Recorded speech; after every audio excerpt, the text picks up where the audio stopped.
نئے D G ISI آ گئے ہیں، جنرل فیض جو ہے کور کمانڈر پشاور ہو گئے ہیں. روٹین میں مطلب ہے کہ کوئی ملک میں اس طرح کی پوسٹنگز یا ٹرانسفر کبھی میڈیا کی بحث کا حصہ بننے کا سوال ہی نہیں ہے، مطلب کوئی ضرورت ہی نہیں ہے، لیکن ہمارے ہاں ہے.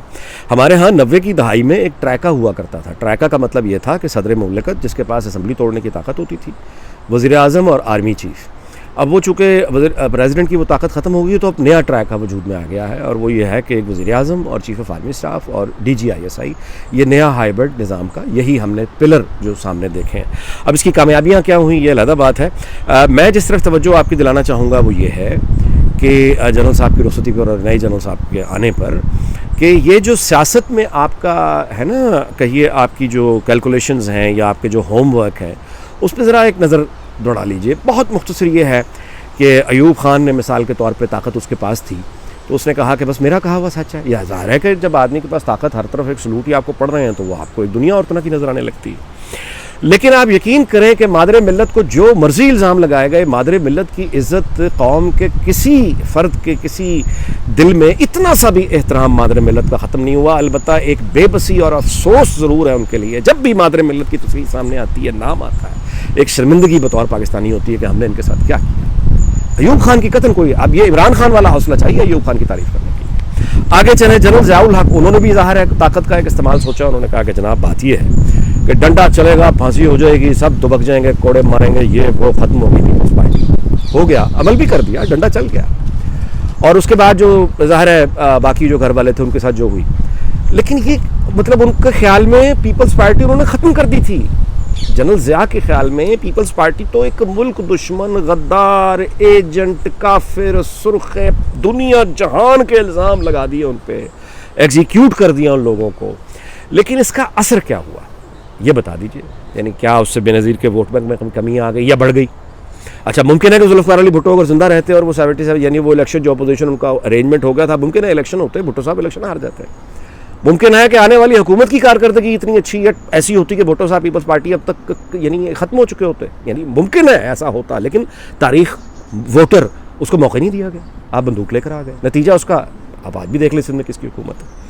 اچھا یہی کام پھر یعنی دوبارہ ہوا، نواز شریف کے ساتھ ہوا، بے نظیر کے ساتھ ہوا. اب میں اس 90 کی دہائی میں نہیں، اس زمانے میں مجھے یاد ہے پرویز مشرف جب آئے تو جو پہلی بات تھی وہ تھی میوزیکل چیئر. اس زمانے کی بڑی ایک فیوریٹ ٹرم تھی میوزیکل چیئر، کہ نواز شریف آتے ہیں میوزیکل چیئر، پھر بے نظیر آتی ہیں، پھر نواز شریف آتے ہیں. تو یہ میوزیکل چیئر کا سلسلہ ختم ہونا چاہیے. اور اس کے بعد پرویز مشرف نے ایک نہیں متعدد بار یہ بات کہی کہ یہ صرف میں نہیں کہہ رہا، یہ ادارے کا فیصلہ ہے کہ نواز شریف اور بے نظیر بھٹو یہ لوگ اب چلے گئے، اب آگے بڑھیں، تاریخ آگے بڑھ رہی ہے.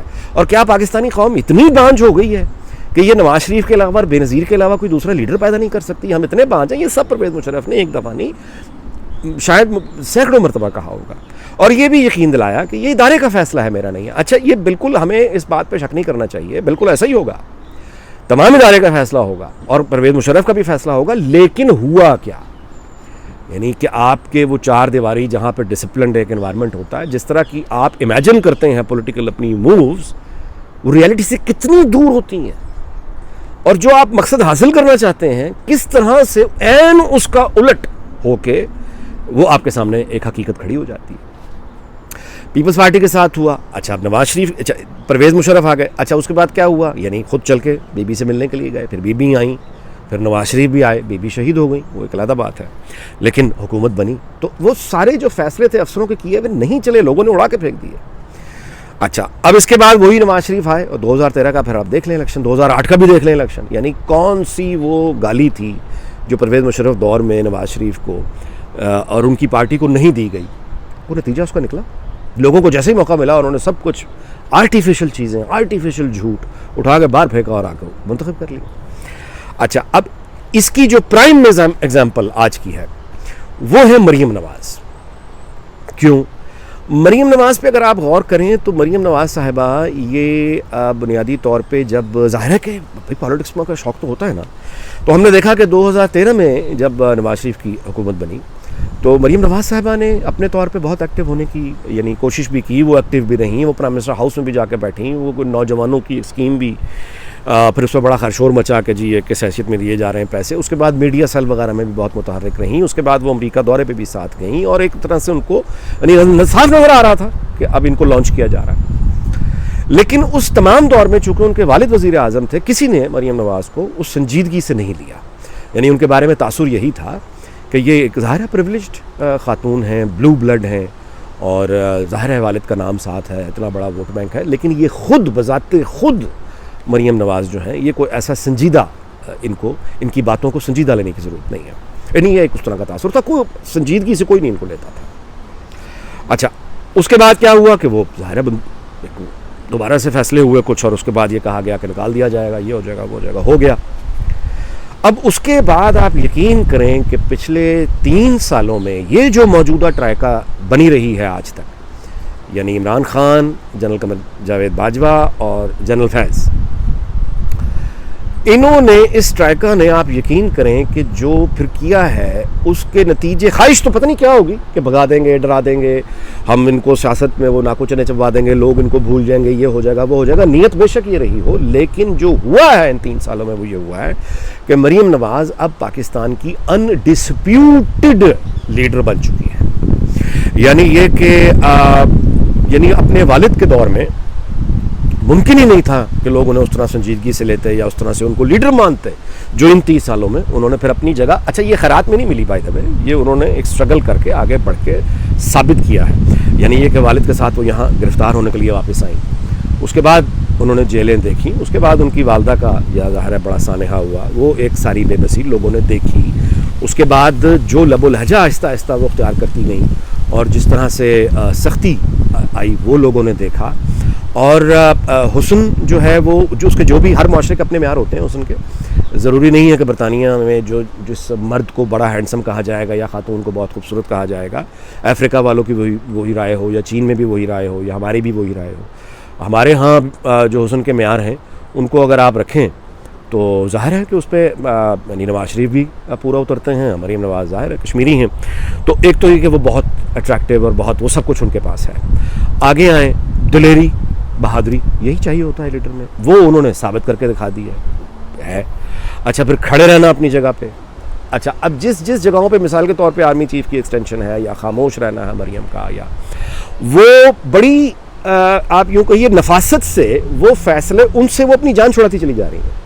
مثلا انہوں نے اشاروں کے نایوں میں ایک طرح سے کہہ دیا کہ اس گناہ میں میں یعنی ایکسٹینشن والے گناہ میں میں شامل نہیں تھی، تو وہ جو عوامی طور پہ ان پاپولر فیصلے ہیں وہ ان سے اپنا دامن چھڑا کے آگے بڑھ رہی ہیں. اور جو پرسیپشن انہوں نے بنانے میں وہ اب کامیاب ہو چکی ہیں وہ یہ ہے کہ یہ تو ایک یعنی یہی تھا وہ مسیحا والی بات نہیں جو تھا جس کا انتظار. ہم ہر لیڈر کے بارے میں ایسا ہی سوچتے ہیں. تو اب ان کے بارے میں جو لوگوں سے میری بات ہو رہی ہے، جو پرسیپشن ان کا ابھر رہا ہے وہ بالکل وہی ہے. یعنی یہ کہ وہ 27 دسمبر کو لاسٹ ایئر جب وہ گڑی خدا بخش گئی ہیں، وہ تقریر ذرا یوٹیوب سے نکال کے سنیے، کیا مطلب انہوں نے جو پرفارم کیا. میں دوبارہ کہہ رہا ہوں کہ یہ 3 سالوں میں اس ٹرائکا نے مریم نواز کو کندن بنا دیا ہے. یعنی وہ آزمائشوں اور تکلیفوں سے گزر کے اب جو ایک وہ لیڈر نکلی ہے، اس کا نتیجہ یہ ہے کہ اب وہ یعنی ہزاروں کے مجمع، اور اب وہ گڑی خدا جس کی میں مثال دے رہا تھا 27 دسمبر کی تقریر تو سنے ذرا.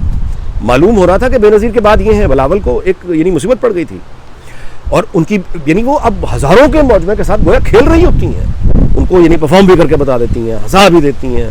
ابھی شیخو پورہ میں ایک تقریر ہوئی ہے اور اس میں یعنی بہت ان کا سخت ایک لب و لہجہ تھا، اور وہ جس طرح اور آخری میں یعنی جو گفتگو ہے بس اس کا اختتام اس بات پہ کرتا ہوں کہ ہمارے جو نئے جنرل صاحب آئے ہیں ظاہر ہے کہ ان کو بھی ایسا ہی لگے گا کہ ان سے زیادہ ذہین اور کوئی نہیں ہے، اور اب تک جتنے بھی ان سے پہلے یہاں پہ آئے سارے بے وقوف تھے.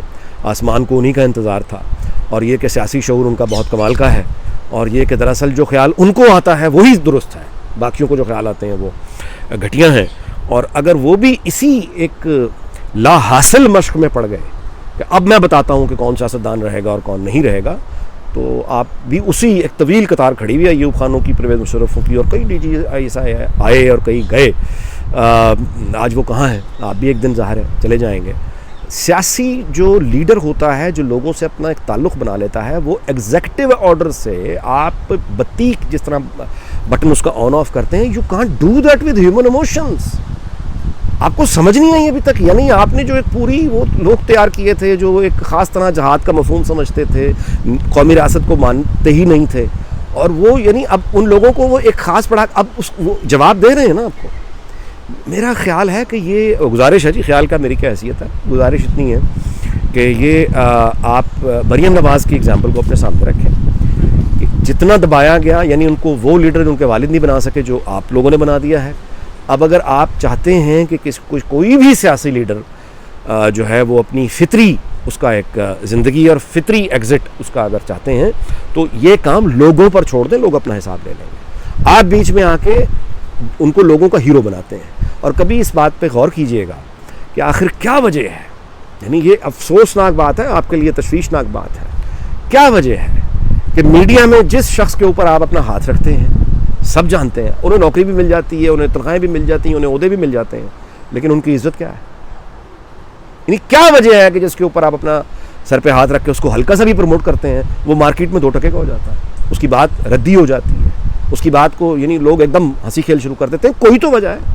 جس سیاستدان کے اوپر آپ ہاتھ رکھتے ہیں وہ سیاستدان لوگوں کے آگے ڈیگریڈ ہو جاتا ہے، ردی ہو جاتا ہے. تو آپ یعنی لوگ آپ یعنی جو آپ کی سیاسی انتخاب ہے لوگ اس کے مخالف چلتے ہیں، تو یہ آپ کے لیے کیا اچھی بات ہے؟ یعنی کیا آپ کے ادارے کا احترام، یعنی یہ کیا اچھی بات ہے؟ اتنا کنٹروورشل ہو گیا کیا ملا؟ بس اس بات پہ ویلا ختم کرتے ہیں، اجازت چاہتے ہیں، پھر ملاقات ہوگی. اللہ حافظ، اپنا خیال رکھیے.